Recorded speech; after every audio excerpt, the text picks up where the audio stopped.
Welcome to County Board Wrap-Up, where each month we chat with County Board Chair Libby Garvey about some of the interesting decisions the board took at its monthly meeting. I'm your host, Kara O'Donnell, and with me, as always, is County Board Chair Libby Garvey. We're here to talk about the July County Board meeting, which was a big one. Libby, as always, thanks for being here. It was a big one, and thank you for having me. Well, let's start off with the biggest issue, which was obviously the Capital Improvement Plan. Now, this is something is a long process. This is not a decision that's taken lightly. We've talked about it in some earlier editions of County Board Wrap-Up. Yeah. Talk to me a little bit today about the highlights. I know, first of all, we approved some bonds. We approved some bonds, and actually just to get to talk a little bit about how big it is, because this is a 10-year plan. And I think we talked about that a little bit. So the goal of each one is to get, you're thinking out 10 years. The 8 years that are farther out, those are decisions that we're really going to make. That's really a plan. But the important part is actually the bond. Because the bottom line, actually, of all of the work sessions and everything is what's going to go before the voters in November. And it's about a $316 million bond. And we need to cover our priorities for the next 2 years with that bond. And one of the things we did this time, we'd heard from voters that they were concerned that in the past, their voting, the categories were too general. And they didn't know what they were actually voting for. So it might say, parks and recreation and whatever, and what does that mean? So the bond language is legal, so we have to adopt that. That has to sort of legally say certain things. But we've also put in a lot of descriptions about what's in there. So voters should have a much better idea of what we're doing. And of course, I think we're meeting our priorities, and there were a number of them. Of course, we did I think a biggie was the Lover Run Community Center, so we'll be working on that. Very much needs to be redone. They're still going to be planning on exactly how it's going to be redone, but it is going to be redone, and we're going to start working it through with the community, which is great. And then, of course, Long Bridge Park and the pool, which voters have approved, and in fact, we're not asking for any more money in this. They're not going to see when the bonds are not voting for it, but we did discuss a lot what we're going to do, and we're going to stay within the bonding authority that was voted earlier. We're not going to be spending any more money on that, so people will stay tuned, but there's a lot more planning to go on there, which is exciting. And then, of course, schools. And that, we did not do all of the work sessions, and we don't actually, we didn't say what exactly the school bonds are going to say and what they're asking for. That's the school board's job. But we do have to approve that language, and we're the ones who put it out to the voters. And of course, a lot of this bond is going to be for schools, and we've got a lot of crowding. We need to be doing some building, and we're moving forward with that. What is some of this bond language and some of this additional funding? What does this mean for the AAA bond rating? AAA. Well, we're always very careful when we go for the bonding, and actually when we work with our partners on the school board. We all have projects we want to do, and then we have to look at how much they're going to cost. But when you go for a bond, think of it as a mortgage on your house, really. You're taking out a mortgage, and like any mortgage lender, you got to stay under, if it's more than your income on the interest that you got to pay for it, the interest and principal, you can't afford it. And so we have to be very careful to stay within a certain amount of both the interest that we're going to be paying, both us and schools combined. And that's how we keep the AAA, because it's very clear we can afford it. We can easily afford it, actually, compared to a lot of places. We're really very lucky here. And then some people say, well, why not go over, just a little bit more? Well, the fact is, as long as we stay under that amount and keep the rating agencies, happy and comfortable with us, that means the rates that we pay. So it's our mortgage rate, if you will. We get a much better rate, and over time, that saves the taxpayers a lot of money. So that's part of the whole balancing act that we go into: is what do we need? What do schools need? What can we afford? And then balancing that all out, making sure to stay within that level, so we keep that very important bond rating, because that's kind of part of the way we can afford to do as much as we can, because we get a very good rate on our bonds. Now, as you're going through and deciding which projects are going to get the funding through these plans, now, what are some of the tough choices that you really have to sit down and consider? Well, this year, we've talked about that a little bit. It wasn't as tough as some years. That's a good thing. Yes, it was a good thing. Maybe because we've been doing this for a while, and part of the point of doing the 10-year plan is, as you look out, you are thinking about, can we afford it each one of those 10 years? So some of the work and the discussion has been done up front. So that's what we come to. And I think for us, really the toughest decision was Fire Station 8 and where to place it. I think that was one of the ones we spent the most time talking about. I think the other issue that's really difficult, and that's still to come, will be Leopard Run Community Center. Because there are people that there are just disagreements about what should go there, and that's going to be future discussions. So it wasn't really how much money to put in exactly, it was what was the scope, and we're going to be having a lot of discussions with people about that. Well, you touched on it. Let's talk a little bit more about Fire Station 8. Sure. This has been quite the discussion in the it has community been. at It the has board been, meetings for a yeah. while. What was the final decision? Where do we go from here? Okay. Well, the final decision was that the Fire Station 8 will stay where it is and be rebuilt there. And it was a long process to get there. I think the that decision was made about, I guess it's maybe a year ago now, and then the decision was to move it. That was the staff recommendation. That was our consultant's recommendation. The community where the fire station is now, the Halls Hill community, felt that they had not been consulted, and it had not been, they really had not had a process. Whenever we do other fire stations, we take a long time, sometimes far too long. I think it was 25 years maybe with one of them. But anyway, they felt that they had not been heard, and that, you know, in Arlington, that's an important issue. Of course. And there was all kinds of legacy and history with that. That fire station was built originally by the black families that lived in that area because white firefighters would not put out fires in black families' homes. I mean, it's just, you know, I've attended a number of the, you know, presentations about the history, and it's amazing how short a time ago it was. So that really touches people's hearts quite a bit, as it should. And actually, those history lessons are important. I think, you know, it's important we understand where we come from. So the process, it was important to me that community in particular really felt like they had been heard. So went back, kind of started over again. Noah Simon did an incredible job. Everybody really was heard. And in the end, the recommendation of that group was not what the staff recommended, not what the consultants remember, but saying it should stay there. There was a lot of discussion, which we won't go in here, about response times and debates about what it means. It was a 4-1 vote. I was the one. And as I said, it came somewhat from my experience, you know, with my husband dying of a heart attack and waiting for people to come and understanding how hard, you know, how long a few seconds can seem when you're waiting in a situation like that. And I was persuaded that moving it farther north would indeed help the folks to the north and get them better coverage. Because you save like 2 minutes moving it there, moving north. And that's where we really don't have fire station coverage very much. To the south of that, there are a lot of other fire stations that could fill in. So anyway, in the end, I think it will work wherever we put it. Christian Dorsey talked a certain amount about how we need to look at what's in the north and find maybe some other ways to make sure that they have some coverage, maybe not a full fire station. So the next question is, of course, where do we put the temporary fire station? That's a wonderful segue. I was just going to say Fire Station 10. And yes, we have that one. So we have two. I mean, I will say our former fire chief said one time, and I think he's right, the only thing harder than deciding where to put a fire station is to try to take a fire station away from a community. Right. It's just, any kind of these changes are really hard. So Fire Station 8, it has to be operating the whole time. We're building right there. We got to find another place for a temporary fire station. We've done it before. So now there's a search as to where to do that, and nobody particularly wants a temporary fire station near them. Fire Station 10, that is where, at this point, we had decided, and when it can work, is we would build it, have a temporary fire station on the school's property while they're building their school, but this would mean that their field would not be available for their students about a year or 18 months. So there's a lot of upset in that community. What else have we looked at? So we had done a lot of looking. We went back, and we're now looking again to see, is there a better spot? And this is all going to be a balance. I tell people we're not making the best decision. Sometimes we're making the least bad decision. And for me, every time I make a decision, I probably said on this show before, is there's 3 questions: what good, for whom, at what cost.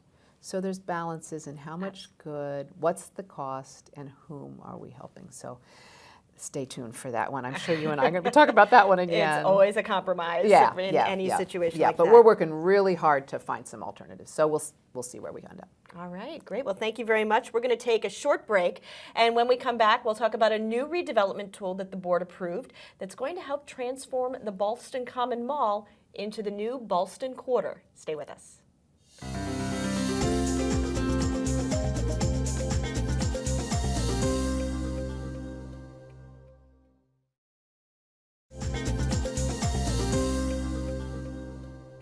Welcome back to County Board Wrap-Up. We're here, as always, with Arlington County Board Chair Libby Garvey, talking about the actions the board took at the July meeting. Now, let's talk a little bit about Ballston Common Mall, soon to be Ballston QUATER. We made a big step forward at this month's board meeting with the CDA. Let's talk a little bit about the CDA, what it means to people. Yes, and that is a development authority that helps us finance the mall. And it's interesting, I didn't realize we're like one of the last jurisdictions in Virginia to use this technique. And to explain a little bit, because we just went through the whole AAA thing that we can't, you have to be very careful, can't go over the certain bonding authority. Well, and then here we are doing this. Wait a minute, how does that fit in? Well, that doesn't count against our debt service that the AAA ratings agencies are concerned about. And there's a reason for that. The way you finance it is if you have Ballston Mall, I think we all know, needs to desperately needs to be redeveloped. And actually that whole area kind of depends on that mall. It's not like any other kind of commercial development. It's really different. Ballston QUATER, the designs, the reception we're getting when people see these designs, it's really exciting. I think it's going to be wonderful. And that will, of course, increase our tax revenue quite a bit. That's why we want to do it, among other reasons. It's a very nice thing, but that's part of what we're looking at. So when we build it, we're going to be getting a whole lot more tax revenue. Absolutely. So the way to think of these commercial development authority is that it's going up like this. This is the tax increase, and if you use a little bit of this to pay for it, you don't have to go to the voters. We're going to just use some of the extra money that we get from the taxes to pay off the cost of doing them all. Think of that one, I've talked about before, I comparing it to a mortgage in a house. All right, think of this one as being a mortgage, but you're depending on renting a room. And that rent on the room is what's going to help pay off the mortgage. And that, in this case, is what this is. And that increases what you can borrow. And it doesn't go against our borrowing authority or our debt service limit. So I don't know if that kind of helps describe it a little bit, but we're very excited about it. And we're not sure exactly, a lot of negotiations, exactly how much we'll be needing, but we put on, I think it was $55 million is what we've got authority for. And in fact, when voters see it, there'll be sort of two different numbers: what we think we're going to need, how much money we're expecting to get out, it's going to cost, and then some extra, because to do one of these, this method of financing, you have to have contingency, quite a large contingency. So that's part of what's in there too. We don't expect to spend that, but that's there again to keep the rating agencies happy. And as you said, a commercial development authority like this may be new to Arlington, but it's not new in the rest of Virginia. And that was part of the reason we talked about it a lot. I mean, because this is it's new to all of us, and getting comfortable with it. And part of, I never like, on something like this, I never like to be the first one to do this. We like to be in the front doing some of these things, but I like to be really conservative, and it was really nice to see how many other areas have done it, and we're really, kind of really in the middle of the pack as to how much we're actually financing that way. So I'm quite comfortable with it. I think the board is, and I think we're all excited about Ballston QUATER and what that's going to be. And it's where they're going to start working on. They're starting on it now. It's starting, It's pretty exciting, yeah. And I think that's kind of the bottom line, that this exciting redevelopment would not have happened without the county's partnership in this venture. Right, exactly. And it's going to mean so much for Ballston as a community. Right. And so we're investing a little up front, and actually it's just this, this CDA, which again, we'll fund it out of the cost there. There's a lot of work that went into that, working it out financially, but I think we're quite comfortable with it, well worth doing, and it's going to be exciting. Yes, it will. Okay, well, moving on a little bit, and of course we talked earlier about the Capital Improvement Program as a long-term planning goal.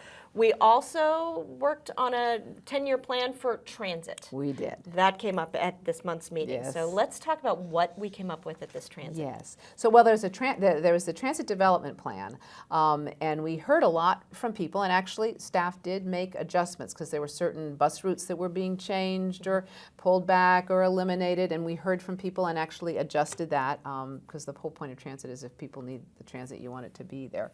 The main issue we discussed was Columbia Pike. Surprise, surprise. And of course, I think if you'll remember in January, really the first vote that this board had, I think, other than our organizational votes, was to direct the staff to come back with recommendations for the Pike that were really going to make what we call it bus rapid transit, really a modern bus service. And some of those things are, I've talked about level boarding, so you can go right from the sidewalk, you just roll right on. Kind of like it actually functions like a Metro bus. Right. Off-board fare collection, because really what slows buses down so much often is everybody's in line, they're trying to find their change or their card, and each person goes on. I mean, it's just, you want to have different ways of boarding the bus, like 2 doors, they open up, people walk on, and you're done. So there's that signal prioritization, which is so when the bus comes up to a stoplight, if it's yellow, the bus can keep it yellow, go through before it turns red. So all of those things help the buses move a lot better. And everybody, and that staff came forward with those recommendations, and that was important. But what the board felt was that we wanted also it to be a little more exciting. I mean, that's part of the whole kind of gestalt of getting an area. It's got to be cool and neat. We want to do some of that. And there's some really neat designs out there on buses, and we weren't seeing them.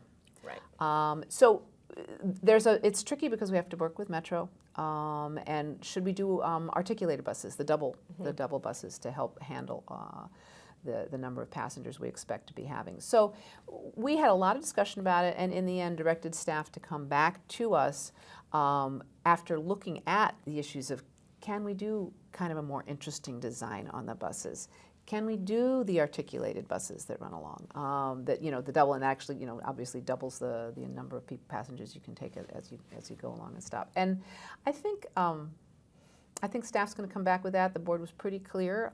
We're going to have to again balance what's the cost.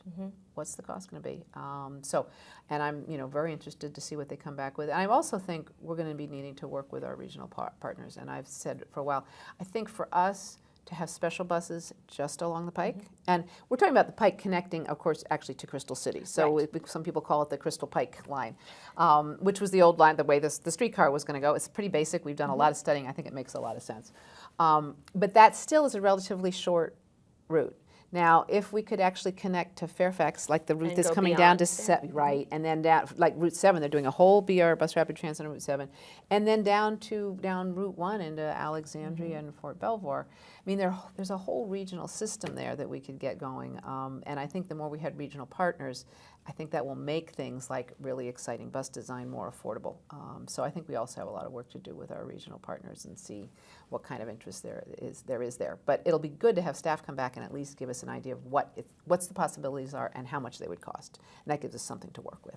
Now, how does some of these discussions affecting the development that's going on the Pike right now? That's a question. I mean, developers are looking at that. There was, some people thought that people were planning because of the streetcar, but that development is proceeding apace. And actually, if you look at both the district where the streetcar went in and Portland and all the development that came up, a lot of time when you look at it, it's actually rezoning and things like that. We've, of course, done the Columbia Pike's plan, which has the form-based code, and I think that is doing a fair amount of developing. It's all a big package. Transit is a piece of that. But it's important to have all of these other aspects in place, and some of it is the zoning. And then some of it is, can we do some more to kind of liven up the space? We're looking, for example, at Arlington Mill, and that space has been empty for far too long. I think we're finally getting space, it's a great space. I think we're finally looking at maybe getting something in there. Stay tuned on that one. Hopefully, I'm going to be talking to you about that one soon in a few months. But all of those things come together, so it's nothing can be handled in isolation. It all comes together. But for transit, I think the first thing is to have staff needs to come back to us with some information about what it's going to cost to do, and how we can go about making the buses a lot more interesting and exciting, and bringing on some of these other really. I think it's a little bit of the wow factor. Exactly. And then we know what we've got to go with, and we can start working that through. And again, doing that balancing, what good for whom at what cost. So. All right, great. Well, let's take another short break, and then when we come back, we're going to take a look at some of the new developments coming in Pentagon City, along Columbia Pike, as we were mentioning a moment ago, and also on Wilson Boulevard. Stay with us.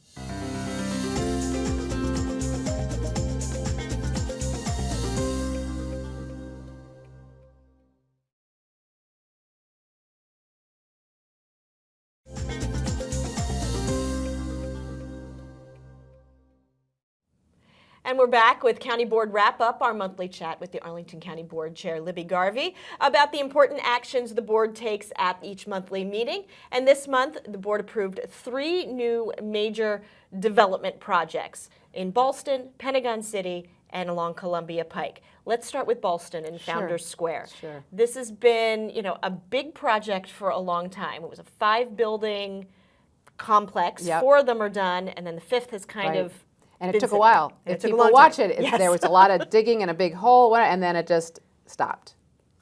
And I think, and we've kind of gone back and rethought things. I think actually it's really showing the transition of our economy, and I think it's kind of neat what's happening there. One, I think part of what it has that project moving forward is the Ballston QUATER, because that's going to bring a lot more life. It in part just sort of shows how important it was for us to do that CDA and get Ballston QUATER moving. And originally, that building was going to be an office building. But we're finding more and more that people just aren't needing office buildings so much anymore. People are working very differently. Residential is something that's really of interest. And so the developer, John Shushan, came back and asked us, this isn't, we're not getting somebody to kind of go in on the office building, and I think they're learning now we don't want to build a building on what they say on spec, just assume you build it nice and then sort of wait for somebody to come. Because for office buildings, maybe somebody won't come, or not for a long time, and that's just costly.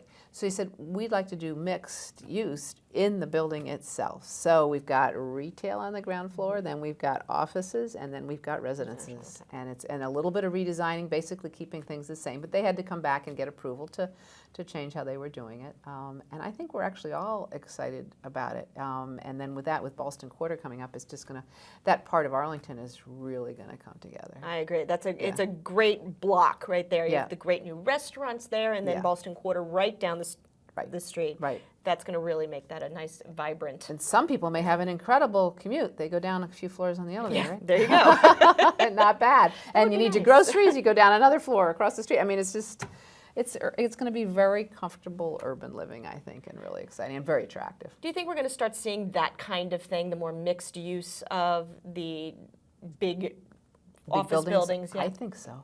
I think so, yeah. I mean, we did that very interesting conversion of the office building in, it was in Crystal City, from it was an old office building they turned into We Live, which is, which is small. They call them, I think, micro units.